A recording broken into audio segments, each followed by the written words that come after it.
आत्म के अहित विषय कसाय पर चर्चा चल रही है और भाव ये है, आज अपन इसको अंत करके कल इसका रिवाइज कर लेंगे। आज 30वां प्रवचन है, 29 पूर्व में क्रोध के ऊपर प्रवचन अपने हो चुके हैं। कल को एक बार फिर से कर लें।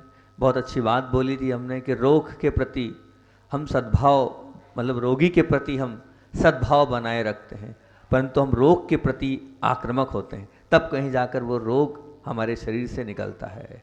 परंतु दोषों के प्रति हम क्या करते हैं, जैसे दोषों के प्रति हमारा व्यवहार कैसा होता है, इस पर बहुत अच्छी बात करती कि हम दोषों के प्रति आक्रामक बनते समय हम दोषी के प्रति आक्रामक बनते हैं। हमें बनना चाहिए दोष के प्रति आक्रामक, लेकिन हम दोषी के प्रति आक्रामक बनते हैं। इसके लिए बहुत अच्छी बात बोली थी, अपराधी से घृणा नहीं करना है, अपराध से घृणा करना, ये बात बोली थी। और 3 अलग अलग बातें, अपने अधिकार का ख्याल होना चाहिए, पहली बात बोली थी। अगर आपको किसी को समझाना है तो अपने अधिकार का आपको ख्याल होना चाहिए।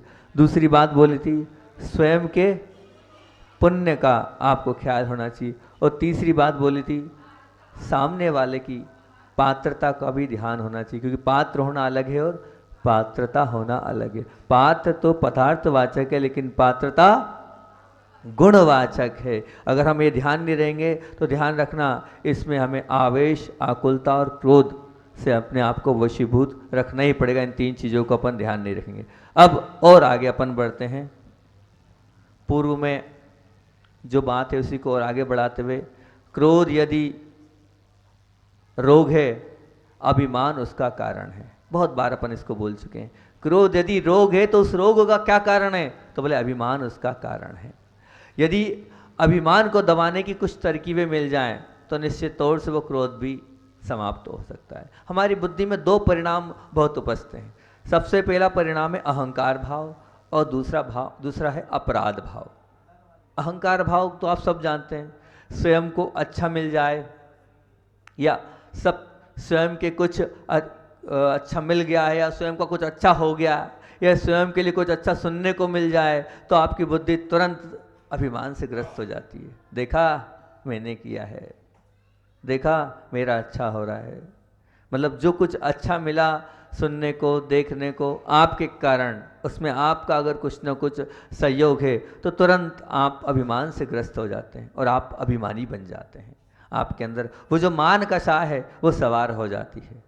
वो इस प्रकार से सवार होती कि आपको ध्यान ही नहीं रहता है कि मैं कहाँ जा रहा हूँ। इसके विपरीत एक है अपराध भाव। ये अपराध भाव क्या है महाराज जी, इस पे अपन आज चर्चा करना चाह रहे हैं। अपराध भाव ये, किसी भी इच्छित वस्तु की सफलता नहीं मिली, मान लो मैं चाह रहा हूँ मुझे ये चाहिए और वो नहीं मिला, आपको कद्र की भूख है। कद्र की मतलब सामने वाला मेरा कुछ तो ख्याल रखे, ये कद्र की भूल है, वो आप उससे संतुष्ट नहीं हुए, वो हो गया। मान लो आपकी अपेक्षा की अवहेलना हो गई, आपने कुछ चाहा नहीं हुआ, उसकी अवहेलना हो गई, बुद्धि तुरंत अपराध भाव से ग्रस्त हो जाएगी। जब ये चीज़ें नहीं मिलती है ना, तो ये जब नहीं पूर्ति होती है तो अपराध भाव आ जाता है। अपराध भाव कैसा था, मेरा भाग्य ही खराब है भैया, ये अपराध भाव है। ये जो आप विचार कर रहे हैं, मेरा भाग्य ही खराब है, मैं चाहता तो हूँ लेकिन मेरे भाग्य में ही नहीं लिखा है, क्या करूँ, बहुत प्रयास करता हूँ, मेरी ज़रूरत किसी को नहीं है, इस संसार में मेरी ज़रूरत किसी को नहीं है, मैं तो ऐसे ही हूँ, मुझे कोई चाहता नहीं है, मेरी आवश्यकता किसी को नहीं है। मेरे साथ तो सब अनबन करने को तैयार रहते हैं, थोड़ा हुआ नहीं कि मेरे साथ अनबन करने को तैयार है, सभी को मेरी उपेक्षा करना है।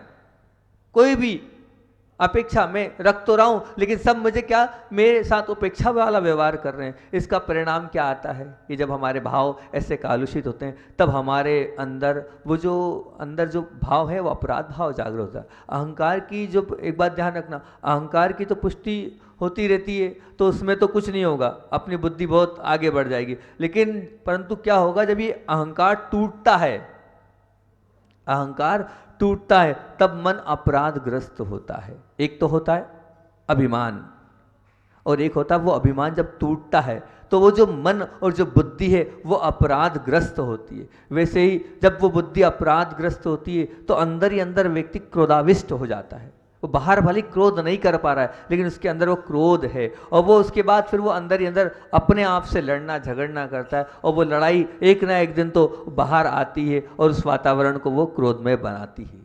उसका कारण क्या है? वो अपने आप को अपराध भाव में करता है कि मेरा कोई भी नहीं है, मेरा भाग्य खराब है, मेरा साथ कोई नहीं दे रहा है, मेरी सब उपेक्षा कर रहे हैं, मैं जो चाहता हूँ वो नहीं हो रहा है, तब वो अपराधग्रस्त हो जाता है। और जब आप ये ध्यान रखना, ये जब भी आपका अहम पुष्ट करने का प्रसंग ज़्यादा नहीं आएगा आपके जीवन में, मतलब आप अभिमान वाले प्रसंग आपके जीवन में बहुत कम आएंगे, लेकिन जो ये आपका अहम तोड़ने वाले प्रसंग बहुत आएंगे। अभिमान वाले प्रसंग शायद आपके जीवन में कम आएंगे, लेकिन जो आपका जो अहम है उस अहम को तोड़ने वाले अनेक प्रसंग आएंगे, क्योंकि ये दुनिया है और ये दुनिया कैसी है? स्वतंत्र है, सबका अपना गणित है, सबकी अपनी कार्य पद्धति है, सबका अपना अपनी अपनी भिन्न भिन्न महत्वाकांक्षाएं, सब अपने अपने हिसाब से जीवन जीना चाहते हैं, क्योंकि सबकी अपनी लाइफ है, अपने हिसाब से हर व्यक्ति जीना चाहता है, अपना स्वभाव है, अपने भाव है, अपने परिणाम है, अपनी खुद की प्रतिकूलता अनुकूलता है, और अब उसमें हमें उनके साथ एडजस्ट होना है। अब जब नहीं होते हैं तो विवाद का कारण बनता है, और कोई कारण नहीं। और आप अपने साथ, मतलब आपके साथ ऐसा ज़्यादा घटित कहाँ होगा? वो अपने वालों के साथ ज़्यादा घटित होगा। अपने वालों के साथ क्या? तुम्हारी पत्नी तुम्हारी रुचि के अनुसार नहीं है और आपकी वो अवहेलना करती है, तो आपको विकल्प हो जाता है कि मेरी पत्नी है, मेरे से शादी करिए, मेरे से साथ फेरे लिए, अब बताओ मेरी अवहेलना करिए। मेरा बेटा, अब बताओ आपका बेटा, मेरी आज्ञा क्या अवहेलना कर रहा है? अरे मेरा तो अधिकार है उस पर, फिर भी आज्ञा क्या अवहेलना कर रहा है। मेरे खुद के पिताजी हैं मान लो, वो मेरी इच्छा की उपेक्षा करते हैं, वो मेरी सुनने को तैयार नहीं, वो तो अपना प्रभुत्व छोड़ने को तैयार नहीं है। अरे अब तो उम्र हो गई, छोड़ो और हमें मालिक बनाओ, नहीं, लेकिन मेरे कोई कदर नहीं है। हर घर की ये लड़ाई है, बड़ा अपना दायित्व छोड़ना नहीं चाहता है और छोटा दायित्व लेना चाहता है पर बड़ा देना नहीं चाहता है। ये हर घर की कहानी है। और इसके कारण क्या हो रहा है? इसी के कारण हमारी बुद्धि अपराधग्रस्त होते जा रही है। आपकी बुद्धि, अब मान लीजिए आपकी कोई मित्रता है और वो मित्रता आपकी पसंद की परवाह नहीं कर रहा है, वहाँ भी झगड़ा। मतलब यहाँ जो बुद्धि है, वो जो आपकी बुद्धि है, इस प्रकार से ग्रसित होती इन कारणों से। अब इन सब कारणों से अगर आप नहीं शिक्षित होंगे तो ध्यान रखना, आपकी बुद्धि हमेशा सतत क्रोधाविष्ट ही रहेगी, और वो अगर आपके जीवन में आएगा तो निश्चित तौर से आप बर्बादी के उस उच्च शिखर पर विराजमान हो जाएंगे। और एक अत्यंत गंभीर बात आपसे और इसी विषय को लेके कहता हूँ, अपने अभिमान को तोड़ने वाले शत्रुओं को माफ़ करने के लिए आप तैयार हो जाते हो। बहुत ध्यान से सुनना, यहाँ जो लोग बैठे हैं उनसे मैं विशेष कहूँगा, बहुत ध्यान से सुनना। जितनी दादी लोग हैं और जितनी भी और भी माताएं बहनें, उनके लिए कह रहा हूँ, आज भाव हो रहे हैं कहने के। तो अपने अभिमान को तोड़ने के लिए, शत्रुओं को माफ करने के लिए तैयार हो जाने वाला व्यक्ति, अपने अभिमान को चुनौती देने वाले अपने नजदीकी स्वजनों को माफ करने के लिए तैयार नहीं होता है। दूसरा पर था ना, पर के अभिमान को तोड़ने के लिए, उसका गुस्सा सहन करने के लिए, उसको माफ करने के लिए तैयार है, पर जो हमारे घर के सदस्य हैं, जो हमारे घर के हैं, हमारे बेटे हैं, हमारे बहू, एक सास बहू को तैयार नहीं है माफ करने के लिए, एक बहू सास को तैयार नहीं है माफ करने के लिए। बताओ क्या? एक बेटा माँ को तैयार नहीं है माफी मांगने के लिए। कहाँ जा रहे हैं हम? बताओ। उसके लिए तैयार नहीं है, उसके लिए हमारा वजूद तैयार नहीं है। क्यों नहीं है तैयार?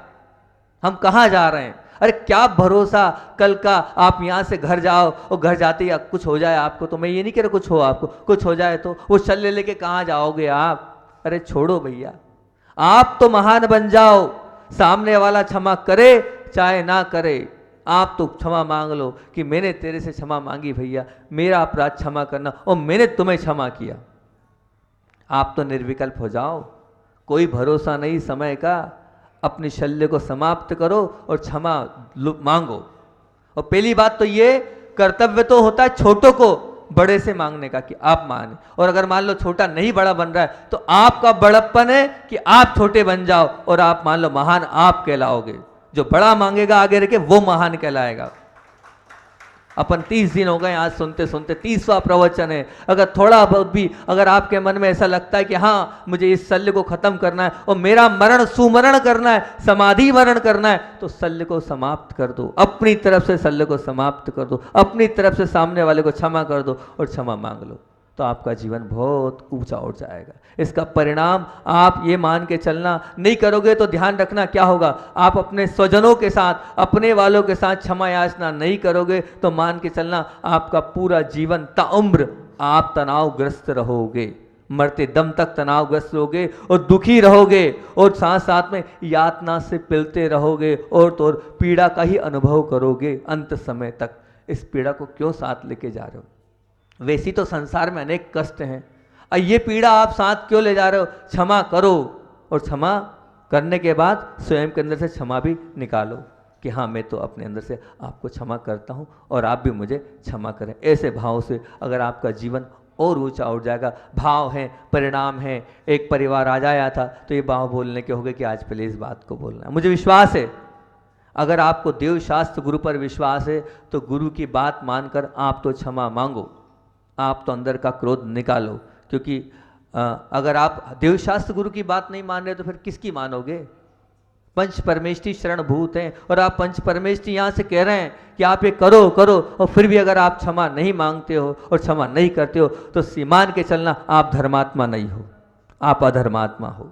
अगर आप क्षमा नहीं मांगोगे तो आप अधर्मात्मा हो। सबके लिए कह रहा हूँ, किसी एक व्यक्ति विशेष के लिए नहीं कह रहा हूँ मैं, यहाँ जितने लोग बैठे सबके लिए कह रहा हूँ। अगर आप सच्चे धर्मात्मा हो तो क्षमा मांग लेना जाके और सामने वाले को क्षमा कर देना, तो आप सच्चे धर्मात्मा बन जाओगे, आप बड़े बाबा के भक्त बन जाओगे, आप गुरु के भक्त बन जाओगे। अन्यथा कोई मतलब नहीं है।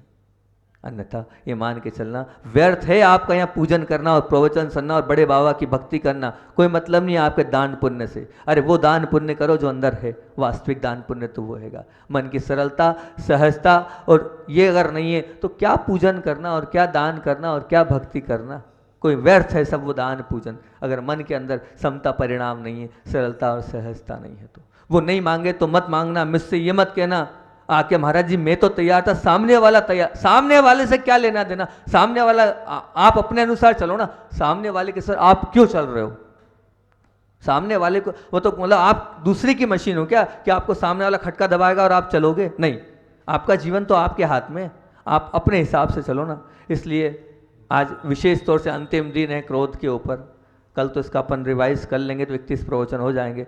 अगर 30 दिन की मेरी मेहनत है और 30 दिन अगर आपने सुना है, सार्थकता जब होगी जब आप एक दूसरे के साथ प्रेम, स्नेह, वात्सल्य के साथ बंडी बावरा वाले रहना सीख जाएंगे, तो मैं समझ लूँगा मेरी मेहनत सार्थक हो गई, मैं समझ लूँगा मेरी मेहनत सार्थक हो गई। अन्यथा रोज बोले जा रहा हूँ, मेरी आखिर अपेक्षा तो है, भले आप नहीं करेंगे तो कोई बात नहीं, पर मैं अपनी अपेक्षा तो आप लोगों के सामने रख ही सकता हूँ। इससे बचना है, आपको अपनी बुद्धि को निर्मल बनाना है और अपने अहंकार भाव को और अपराध भाव को जब तक आप समाप्त नहीं करोगे तब तक आपका जीवन ऊपर नहीं उठने वाला है। और इस महती समस्या के लिए 2 चीज़ और मैं आपके सामने रख देता हूँ, अंतिम 2 चीज़ अब आपके सामने रखता हूँ। पॉलिसी के मामले में बहुत अच्छी बात है, ध्यान से सुनो, थोड़ी सी समझना पड़ेगी बात को। पॉलिसी के मामले बहते जल जैसे बनना, पॉलिसी के मामले में बहते जल जैसे बनना और प्रिंसिपल के मामले में चट्टान जैसे बनना। क्या होता है महाराज जी, आप क्या बोल रहे हो? समझा रहा हूँ, आएगी बात समझ में। छोटी सी बात पर सतत ध्यान रखोगे तो वो दुविधाओं में आपको फंसाएगी, है ना। जैसे ये क्या है आपको मैं समझाता हूँ, पॉलिसी क्या है और प्रिंसिपल क्या है। मान लीजिए गणित में एक है ना, गुणा करते हैं, 2 गुणित 2 बराबर 4। मान लो 8 में अपन ने 2 का भाग दिया तो 4, उत्तर 4 ही आएगा। मान लो 4 और 4 8, मान लो 8 में से 2 घटाए, नहीं 6 में से 2 घटाए 4, तो हमें उत्तर 4 है। हमें मतलब काय से उत्तर लाना है 4, मतलब बस हमें क्या करना है, तुम्हें उत्तर सही लाना है। उत्तर सही लाना रीति क्या, उससे कोई मतलब नहीं, उससे कोई लेना देना नहीं, हमें तो जो उत्तर है वो चाहिए बस।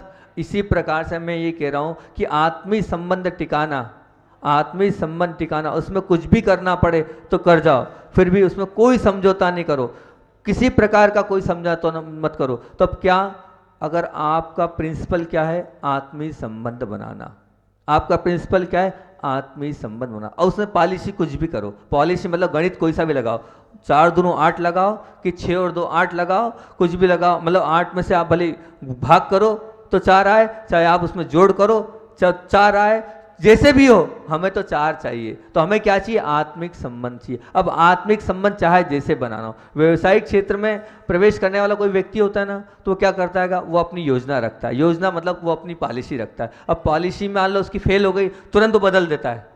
अरे भैया नुकसान हो रहा है, खत्म, बदलो। वो बदल देगा। वो क्यों बदलेगा? क्योंकि उसको नुकसान नहीं करना है, तो वो बदल देगा। उसका प्रिंसिपल क्या है? उस व्यक्ति का प्रिंसिपल क्या है? फायदा। एक व्यापारी है, उसका प्रिंसिपल ये है कि मुझे फायदा मिलना चाहिए, चाहे जैसे मिले, चाहे जिस प्रकार से मिले, ये केन प्रकार मुझे तो फायदा चाहिए। वो ये उसका प्रिंसिपल है सामने वाले का। इसी प्रकार उसका अब वो पॉलिसी उसके लिए क्या है? वो अलग अलग नीतियों से, अलग अलग कार्यों से वो उस फायदे के लिए आगे बढ़ता चला जाएगा। तो बस आपका प्रिंसिपल क्या है? आपका प्रिंसिपल है, कौन सा प्रिंसिपल है आपका? आत्मिक संबंध। मैं सुनना, आत्मिक संबंध बोल रहा हूँ, उसको और खोलूंगा। आत्मिक संबंध किसे कहते हैं? दो संबंध होते हैं। आत्मिक संबंध की बात करता हूँ, तो आत्मिक संबंध के लिए आपको लड़ना है, चाहे जैसे भी हो। उसके लिए जैसी पॉलिसी तैयार करना हो तैयार करो, चाहे जैसे गणित लगाना हो लगाओ, लेकिन अंतोगत्वा आपका लक्ष्य और आपका प्रिंसिपल क्या है? आत्मिक संबंध। यदि आपकी निर्धारित पॉलिसी, आपकी जो निर्धारित पॉलिसी है उसमें ऐसा लगता है कि मैं आत्मिक संबंध नहीं बना पा रहा हूं, तो आप उसको अलग कर दो। परंतु पॉलिसी तो वही आत्मा जिससे आत्मिक संबंध बनते चले जाए। तो मैं अपने जीवन में जितने भी कष्ट आए सहन कर लो, पर वो जो आत्मिक प्रिंसिपल है ना, उसके लिए एक जुनून बना लो कि मेरा ये प्रिंसिपल है, मैं सबके साथ आत्मिक संबंध बनाऊंगा। तुम अपने जीवन का प्रिंसिपल क्या बनाओगे?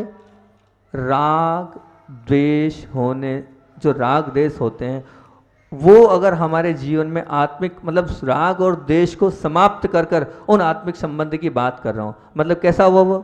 वो हुआ, इसके लिए ये कह सकते हैं, उसके लिए हम ये कह सकते हैं कि वो जो हम आत्मिक संबंध बना रहे हैं, वो आत्मिक संबंध आप कैसे, चाहे आप सामायिक करो, चाहे आप दान करो, चाहे आप शील, मतलब आप चाहे शील का पालन करो, चाहे आप व्यापार करो, चाहे आप सफ़र करो, चाहे आप भोजन करो, चाहे आप बातचीत करो, सब में हमारे आत्मीय संबंध बनने चाहिए। प्रिंसिपल क्या है हमारा? आत्मीय संबंध। अब ये आत्मीय संबंध को थोड़ा सा खोल दूँ मैं, ये आत्मीय संबंध क्या होते हैं?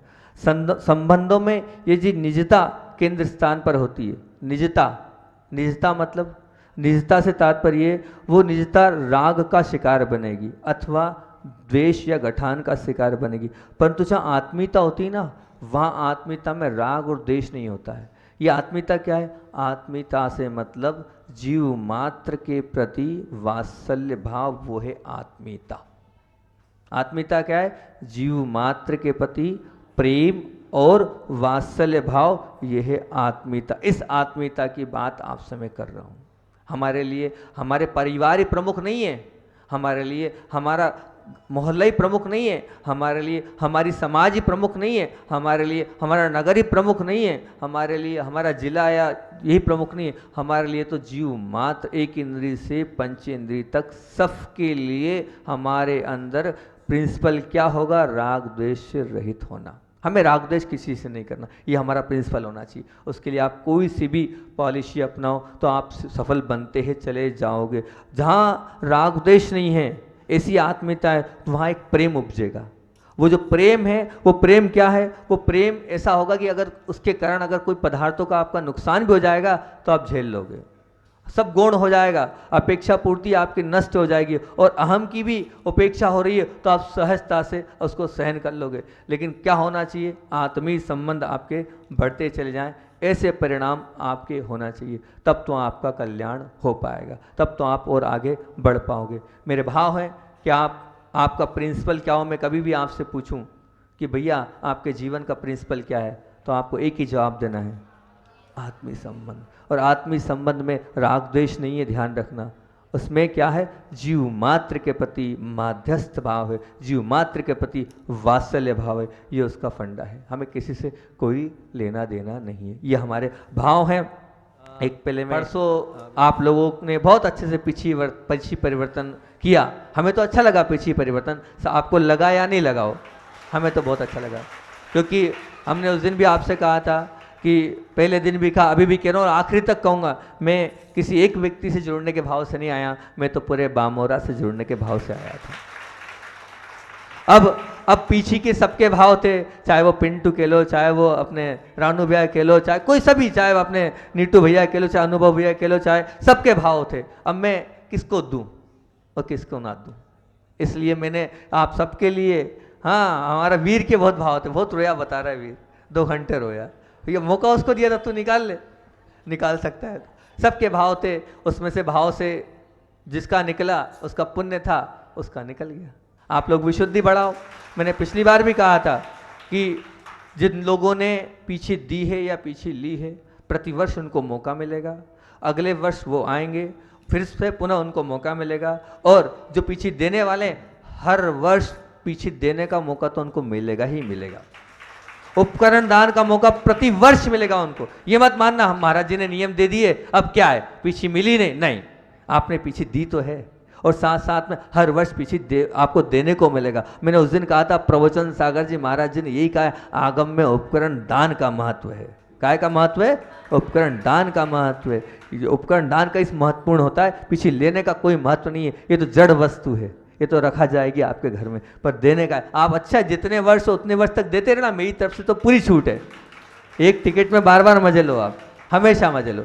और अब उसके बाद महत्वपूर्ण बात यह है कि जिन लोगों ने पीछे दी थी और ली थी, उनसे मैंने ये कहा था, प्रति वर्ष आपको यहाँ से एक कमेटी डायरी दे रही है, दोनों को, पति पत्नी दोनों की अलग अलग, आपको अपने नियम क्या पाल पा रहे हैं, क्या नहीं पाल पा रहे हैं, प्रतिदिन के या जब कोई लिखना हो, और उसके बाद 1 साल में आके अपना बायोडाटा आपको बताना है कि महाराज जी हाँ इतना पाल पाए, इतना नहीं पाल पाए। कोई दिक्कत नहीं है, आप गृहस्थ हो, नहीं पल पा रहा है, कोई बाधा नहीं, लिख तो लो।